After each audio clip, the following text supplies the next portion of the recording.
Did you know that sleeping at least 8 hours a night decreases the risks of obesity, cardiovascular disease, and type 2 diabetes? Good quality sleep is an essential component of your good health. Sadly, it's also one of the last things most of us think about when trying to increase productivity.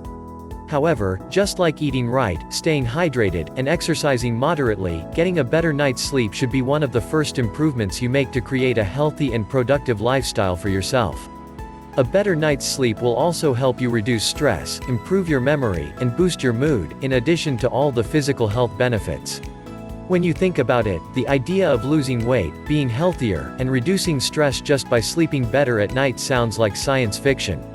But it's not. Let's learn more about how you can get a better night's sleep so that you can get all these benefits. How much sleep do we really need? You'll see a lot of people claim that they don't need much sleep. However, the truth is most of us need a lot more than we get. There are a few lucky people who, due to their genetics and a rare gene mutation, can function normally on just 6 hours of sleep each night. But 6 hours is still a good chunk of sleeping for many people today due to the high demands on time. Let's explore more about how much sleep you really need each night and then learn how to ensure you get it. Sleep 7 to 9 hours each night. When it comes to getting enough sleep, while it does vary slightly for different people, most of us, as adults, need between 7 and 9 hours of sleep each night. The only way to be sure that you're getting enough sleep for yourself is to experiment, but start with the longest period, not the shortest. Sleep quality matters too. Technically, a person getting enough sleep each night should be able to fall asleep within about 20 minutes without any issues and wake up within 20 minutes when the alarm goes off without much of a struggle. Then, you should be able to get through your day with enough energy to be as productive as you need to be. About segmented sleep. Some people have experimented with the idea of sleeping in 2 chunks instead of one long night. This idea has come about mostly because many of us have lifestyles that aren't conducive to sleeping 9 hours a night, and history shows that 2 sleeping shifts were common in some households in the past. During the most extended sleeping, prehistoric people would visit friends, have sex, pray, and do other calming activities during the sleep break. Not much can be done without sunlight, so nothing too active. Then after a couple of hours, they would go back to sleep until sunrise. The main thing to understand about that past is that we did not have electricity then, and therefore nighttime was longer due to not having artificial lighting. With this standard, they were often really sleeping about 10 hours a night, in 2 approximately 5-hour shifts. Additionally, people did not have regular jobs like they do now and instead lived off the land, and their time was used differently. This method of sleeping can work for people who don't need or want to live in the daily schedule that exists for most people who have typical day jobs and a normal nightlife. So, if you have an open schedule, it can work for you. Aim for 2 5-hour shifts, which should result in at least the 7 to 9 hours of sleep you need each 24 hours. The main thing to do is to figure out what works best for your lifestyle. More than likely, due to how people live today, it's easier for you to stick to a regular nighttime sleeping schedule and daytime working schedule. However, don't force it. If you try something and after a couple months, you're not experiencing the good health and energy you hoped, try something new. Regardless of when you sleep, getting your sleep environment right is the ultimate way to ensure you can get the quality sleep you need. Getting your sleep environment right. No matter what time you plan to sleep, creating an environment conducive to sleep is essential. You really do need to ensure that wherever you sleep is the right temperature, is comfortable to sleep in, and makes you want to sleep. That really does mostly start with your mattress. Get the right bed and mattress. Choosing the right mattress to sleep on requires that you know your budget, your sleep position, and understand your own physical conditions that may interfere with your ability to sleep. Know the type of mattresses you like. If you like a bed with some bounce to it, you'll need to choose an innerspring mattress, while if you like a firm mattress, you'll want to choose memory foam. If you like something that offers both, you can choose an innerspring mattress with a memory foam topper. Some mattresses are filled with air, like the Sleep Number bed made famous by nighttime commercials and the Bionic Woman. This allows you to control the firmness of the mattress along with your partner. Know your sleeping style. Believe it or not, the position you like to sleep in matters in terms of the type of mattress and pillows you buy. For example, if you want to sleep on your side, you may need an innerspring over a foam mattress because it may lessen the pressure points you feel on your hips and shoulders. If you sleep on your tummy, you will need a firmer mattress too, because you don't want to suffocate inside a soft memory foam option. Sleeping temperature.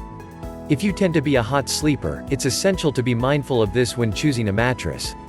Many memory foam mattresses have a reputation of warming up quite a bit and causing people who are hot sleepers to be even hotter. If you really want a memory foam but you're a hot sleeper, find one of the newer, cooling options. Dealing with allergies. If you have allergies to dust, pets, or the environment, finding a mattress that doesn't add to it is very helpful.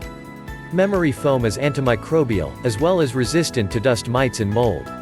Innerspring mattresses will need to be covered with an allergy-resistant cover to help avoid the same problems. If you do have sensitivities, you'll also want to check whether your choice is certified regarding different materials. Don't choose something as important as a mattress on the spur of the moment. Give it a lot of thought and go to real stores to try out a mattress before ordering. Try to purchase mattresses that offer a long return option so that you don't waste your money. A good mattress should last between 5 and 10 years. Set the room temperature colder. This is one of the more difficult parts to control because it will affect your budget, and it really depends on what type of home you live in. But the ideal temperature for most people to sleep is about 60 to 67 degrees Fahrenheit. Circadian rhythms. For most healthy individuals, keeping the room cooler is conducive to regulating your biological clock. Sleeping in a room that is not cool enough can disturb your natural rhythms and make it harder to get good sleep. Allergies.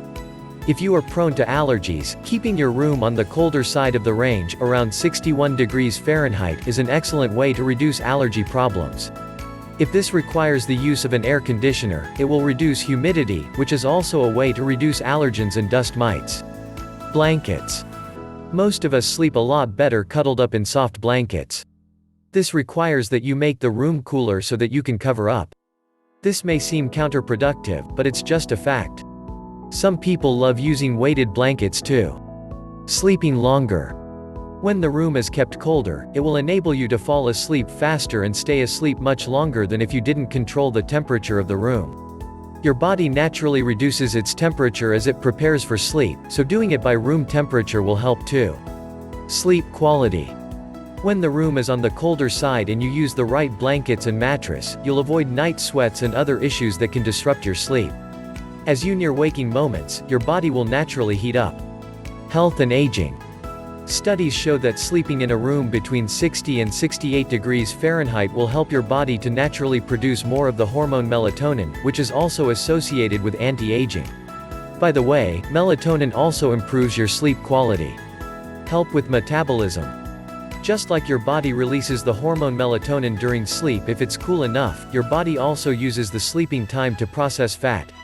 It's a complex process, but know that your body will store the right type of fat, which increases your resting caloric burn rate. As you can see, not only will a cooler room temperature in your bedroom help you sleep better, but the health advantages of keeping your room cooler are genuinely amazing too. Who knew you could get healthy, lose weight, and improve your health just by sleeping well each night in a cool room? Set the mood for sleeping. The other aspect that affects sleeping is the mood of your room. This includes how you have it decorated and what you use it for.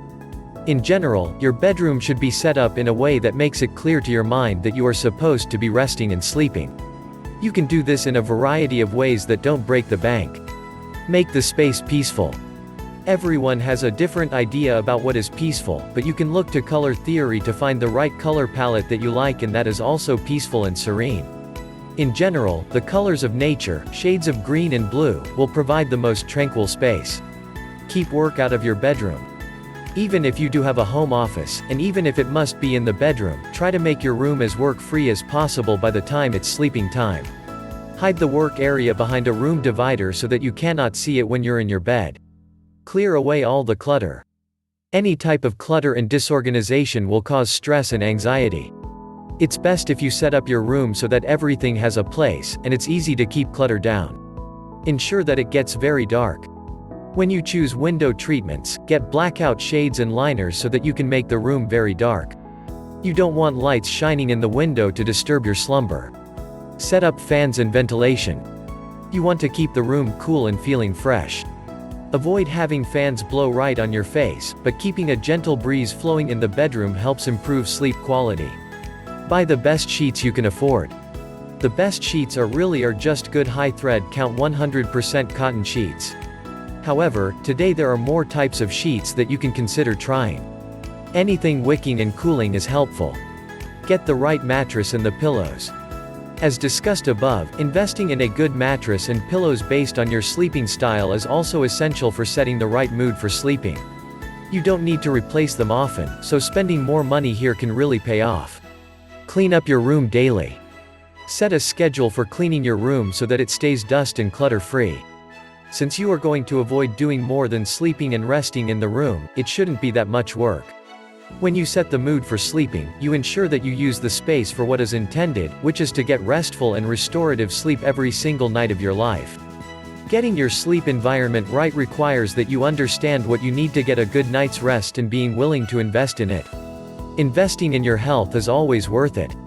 Sleeping better each night will ensure that you are at your best every day, both mentally and physically.